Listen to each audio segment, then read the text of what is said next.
السلام علیکم. How are you guys? Here is Osama Tahir, اور جیسا کہ آپ جانتے ہیں ہم پیراڈائز لاسٹ بک 1 کو ایکسپلین کر رہے ہیں، اور ساتھ ساتھ میں لٹریری کرٹیسزم کی طرف بھی جا رہا ہوں. پیرلل دونوں لیکچرز کو میں پریپیئر کرتا ہوں.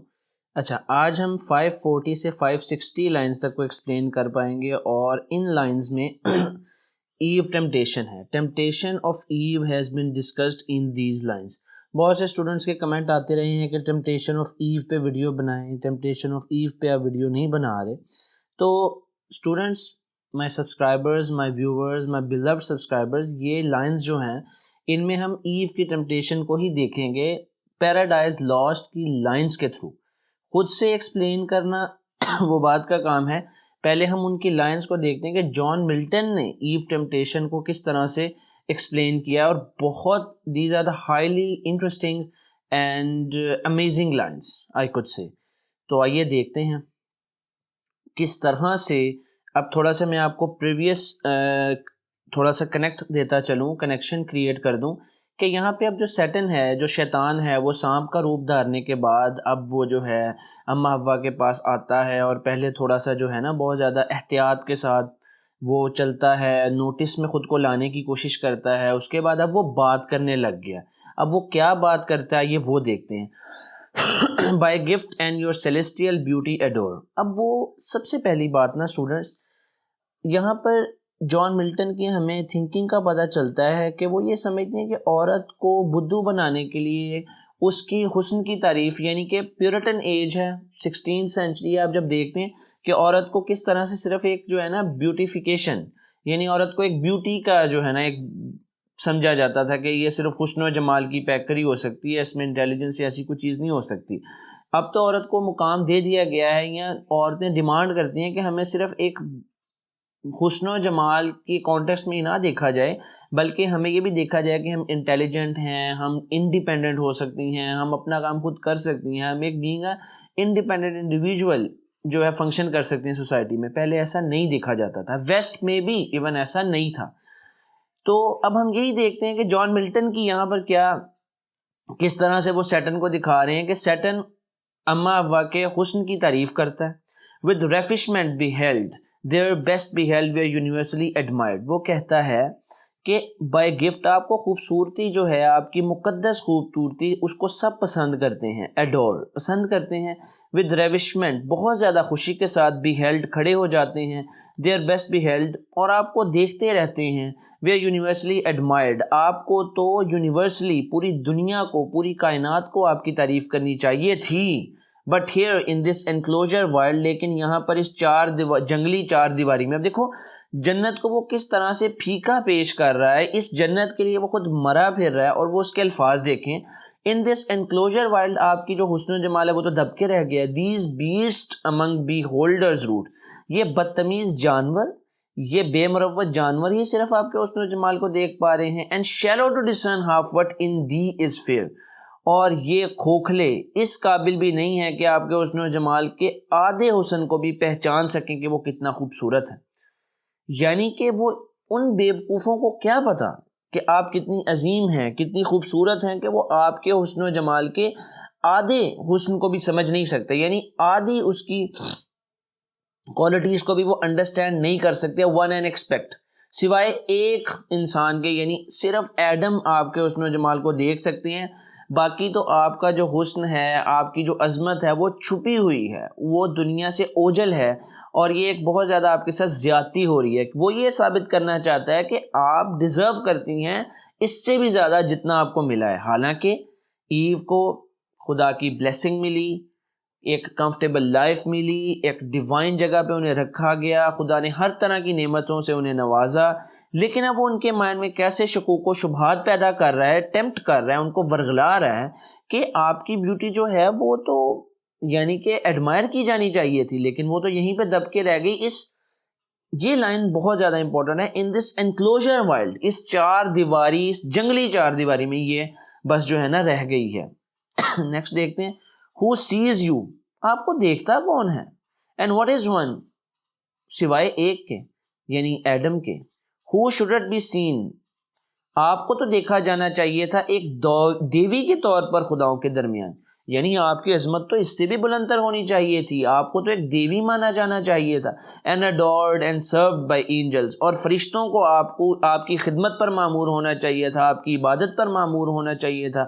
your daily train، یعنی کہ روزانہ کی بنیاد پر. یعنی اب دیکھیں کس طرح سے ان کے اندر ایک شرک والا عنصر لے کر کے آ رہا ہے، ان کے اندر غرور پیدا کر رہا ہے کہ آپ تو اتنی خوبصورت ہیں، آپ تو ایسے ہیں، آپ تو ویسے ہیں، آپ کو تو فرشتے جو ہیں وہ آپ کی خدمت کے لیے معمور ہونے چاہیے، اور دیوتاؤں کو آپ کی جو ہے وہ ایڈمریشن پہ لگے ہونا چاہیے، تعریف پر لگے ہونا چاہیے. سو گلاس دا ٹیمپرر.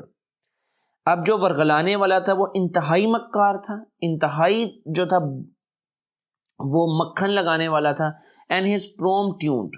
اس پروم ٹیونڈ کا مطلب ہوتا ہے جو سانگ وغیرہ کے سٹارٹ میں پریلوڈ ہوتا ہے، پرولوگ ہوتا ہے، وہ ٹیون ہو چکا ہے. یعنی آپ یہ کہہ لیں کہ میٹافر ہے یہ، کہ اس کا جو اس کے الفاظ ہیں ان کو ڈائریکٹلی ایکول کیا گیا ہے پروم سے، یعنی کہ پرولوگ سے. جو بالکل ایک چیز کو دوسری چیز کہہ دیا جاتا ہے وہ میٹافر ہوتا ہے، اور سملی میں آپ ایز وغیرہ لگا کے کسی چیز کے ساتھ کمپیریزن دیتے ہیں، تو یہ میٹافر ہے. Into the heart of have his words made way. اب ان کے یہ جو اس کے یہ جو الفاظ تھے وہ اما حوا کے دل میں گھر کر گئے. یعنی اب وہ بڑے غور سے اس مکار دشمن کی باتیں سن رہی تھی جو کہ سانپ کی صورت میں ان کے سامنے آیا، اور اس کا ہڈن اس کی ریئلٹی اس نے ہائڈ کی ہوئی تھی. تو ان کی آہستہ آہستہ اس کی مکاری اور عیاری اپنا اثر دکھانے لگ گئی ہے. یعنی temptation has been started. Though at the voice much marvelling at length not unamazed she doesn't answer speak. اچھا، اب اس کی آواز سے کہ ایک سانپ بول بھی سکتا ہے، اتنی دور کھڑے بھی وہ not unamazed یعنی حیران ہوئے بغیر نہ رہ سکیں. یعنی وہ بڑا حیران ہوئی کہ ایک جو ہے سنیک وہ بول کیسے سکتا ہے، کیونکہ ان کے من میں یہی تھا کہ یہ طاقت تو صرف انسانوں میں ہے، حیوانوں میں تو ایسی اس چیز سے انہیں محروم رکھا گیا ہے. وہ تو ڈمب ہوتے ہیں، گونگے ہوتے ہیں، وہ بولنے کی صلاحیت نہیں رکھتے ہوتے. doesn't answer speak، اور پھر جواب میں وہ کیا کہتی ہیں spoke یعنی کہ what may this mean، اس کا کیا مطلب ہے، یعنی یہ سب کیا چل رہا ہے. language of man pronounced by tongue of brute، انسانی زبان بولی جا رہی ہے ایک حیوان کی زبان سے. یعنی یہ کتنی حیران کن بات ہے. اب اما حوا کہہ رہی ہیں سیٹن یعنی کہ سنیک کو، سیٹن کو جو اصل میں سیٹن ہے کہ یہ کتنی حیران کن بات ہے. اس بات کا مطلب کیا ہے کہ ایک انسان کی زبان ایک جانور بول رہا ہے، اینڈ ہیومن سینس ایکسپریسڈ، اور انسانی جذبات کیا وہ عکاسی بھی کر رہا ہے. یعنی اس کے اندر وہ سمجھ اور وہ جذبہ ایسے ہی ہے جیسے کسی سمجھدار انسان میں ہوتا ہے. the first at least of these I thought denied. شروع میں تو میں نے اس چیز کو جو ہے نا انکار کیا کہ ایسا ہو نہیں سکتا. to beast whom God on their creation day created mute to all articulate sounds، کیونکہ حیوانات کو، جانوروں کو گاڈ نے جب بنایا کریشن ڈے پہ، ان کے بنانے کے دن پہ ان کو میوٹ بنایا، ان کو گونگا بنایا تمام آوازوں سے. یعنی وہ کچھ بھی بول نہیں سکتے. آرٹیکولیٹ ساؤنڈ یعنی کہ سمجھ آنے والے جو ساؤنڈز ہوتے ہیں، یعنی ویسے تو وہ بولتے ہیں، اپنی زبان بولتے ہیں، لیکن وہ آرٹیکولیٹ ساؤنڈز نہیں ہوتے، وہ سمجھ آنے والے ساؤنڈز، ایک پراپر ساؤنڈز نہیں ہوتے. دا لیٹر، لیکن بعد میں at demure for in their looks, لیکن مجھے پھر شکوک و شبہات کا سامنا کرنا پڑا فار ان دیئر لکس، کیونکہ وہ دکھنے میں کافی منطقی لگتے تھے جانور. And in their action often appears, اور ان کی جتنے بھی حرکات و سکنات تھے اس سے بھی یہ لگتا تھا کہ وہ سمجھ بوجھ رکھتے ہیں. اور میرے ذہن میں یہی شکوک و شبہات آتے تھے کہ پھر وہ آیا بول کیوں نہیں سکتے، ہماری طرح بول کیوں نہیں سکتے. اگر وہ ہماری طرح، ان کی بھی لائف ایک پرپسفل ہوتی ہے، ریزنیبل ہوتی ہے، they have some sort of intuition and sense which can be seen by their actions, so how is it possible they can't speak. The you serpent, subtlest beast of all the field، تم سانپ جو کلیورسٹ ہو، چالاک ترین، عیار ترین جانور ہو تمام جانوروں سے. اب یہ جو لائن ہے نا، یہ ببلیکل ریفرنس بھی آپ لکھ سکتے ہیں. یعنی جینیسس بک 3 میں بھی یہ کہا گیا ہے کہ تمام جانوروں سے انٹیلیجنٹ جانور اور کلیور جانور اور سمجھدار جانور اور مکار و یار جانور جو ہے وہ سانپ ہی ہے. تو اما حوا بھی وہی بات دہرا رہی ہیں کہ یہ تو میں جانتی ہوں کہ تم اتنے سمجھدار اور چالاک ہو، لیکن میں یہ چیز پہ حیران ہوں کہ تم بول بھی سکتی ہو. ہاں مجھے یہ ڈاؤٹ تھا کہ ایسا ممکن ہے، ایسا ممکن ہو سکتا ہے، کیونکہ میرے مائنڈ میں یہ سوال پیدا ہوتا تھا. ٹھیک ہے، بیسکلی سگنیفیکنس اگر ان لائنز کی ہم دیکھتے ہیں تو وہ بہت زیادہ ہے کہ کیسے سیٹن جو ہے ایو کو ٹیمپٹ کر رہا ہے، اور پھر وہ ان کی اس چیز پہ ہی ضرب لگا رہا ہے جو ایک عورت کی کمزوری ہوتی ہے، اس کی بیوٹی. پھر وہ ان کو یہ ٹیمپٹیشن دے رہا ہے کہ آپ کی بیوٹی کو تو خدا نے چھپا کے رکھ دیا ہے، آپ کو تو اس سے بھی زیادہ ملنا چاہیے تھا. یعنی ناشکری کا عنصر پیدا کر رہا ہے، غرور کا عنصر پیدا کر رہا ہے. جو خود اس کے اندر چیزیں ہیں ناشکری اور غرور، وہ اسی کو امپارٹ کرے گا نا. جو برائی اس میں ہے وہ دوسرے کو اسی برائی میں مبتلا کرنے کی کوشش کرے گا نا. اس نے بھی ناشکری کی اور غرور کیا.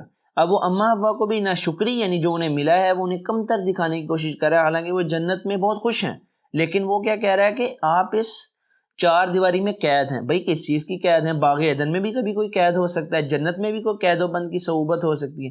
لیکن اس نے کس طرح سے ایک پکچرائز کیا ہے، یعنی کہ اس میں ہم ریٹرکس جب سیٹن کی دیکھتے ہیں کہ لینگویج پہ اس کی کمانڈ ہے، وہ جنت کو دوزخ اور دوزخ کو جنت دکھانے کا جو ہے نا، یعنی وہ فرسٹ پیراڈائز بک 1 میں کیا کہتا ہے؟ I can make hell of heaven or heaven of hell. یعنی مائنڈ جو ہے وہ جنت کو دوزخ اور دوزخ کو جنت بنا سکتا ہے، اور وہ اس چیز میں بہت زیادہ جو ہے نا کننگ ہے اور وہ عیار ہے. پھر کس طرح سے ایو جو ہیں وہ حیران ہوتی ہیں کہ ایک جانور بول رہا ہے، وہ بھی سنیک، اور پھر وہ اس کی باتوں میں آتی چلی جاتی ہیں اور دکھائی دیتی ہیں. اور اب آگے ہم دیکھیں گے نیکسٹ لائنز جب میں ایکسپلین کروں گا کہ کس طرح سے وہ جو ہے نا ٹیمپٹ کرنے میں کامیاب ہو جاتا ہے. یہ آپ ٹیمپٹیشن آف ایو پارٹ 1 سمجھ لیجئے، اور نیکسٹ میں پھر میں آپ کو اس کا کمپلیٹ انالیسس دے دوں گا. So keep watching my videos. Thank you. اللہ حافظ.